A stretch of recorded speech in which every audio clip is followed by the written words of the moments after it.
Ngunyan, ang makaka-explicar kaya siguro ang agriculture. Ano Yung ba ang nga kaso? ni... Ang kausa. Oo. Kasi pagbaba ang production dahil malipot ngunyan. Aha. Kasi ang aram ko, pag malipot, maluya ang production kaya. Ngunyan, pag-abot sa production sa agriculture, pag-abot sa presyo, sa hindi pa magirara yan. Kasi yan pa, hindi pa man nababago ang leta eh. Aha. Pag-abot sa Aha. Price Act, maski sa Consumer Act of the Philippines, pag bunay, sa hindi yan. Kasi dito sa Sibuyas, kasi there was an order from BBM ordering our secretary to assist the Department of Agriculture. But the enforcement of the law, pag-abot sa mga violations ng Price Act or sa Consumer Act of the Philippines, sa agriculture man lang giraray. Iyo.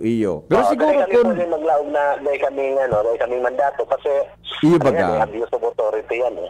Pag-abot po sa mga manufactured items, kadaklan sa reason ng pag-increase, itong pagdagdag sa cost of production. Ayun. Ang cost of production kung pwede sa raw materials, itong produkto mismo na ginigibo, halimbawa sardinas, naglangawang presyo kang sira, or itong mga ginagamit na sauce, or itong other ingredients.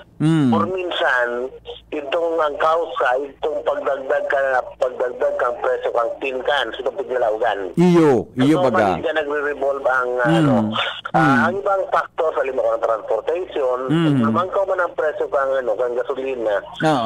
Dahil man masyado kasi ang i-attribute mo man lang dyan is itong transportation cost. Iyo po. So kadakla na rason mo bandarang nalangkaw, itong mga cost of raw materials na ginagamit. Ang alam ko na naglangkaw for the past few months itong mga canned items. Canned iyo man talaga. Canned goods. Canned goods. Kang sabi nila pero ang ito mga siguro products medyo naglangkaw man dito.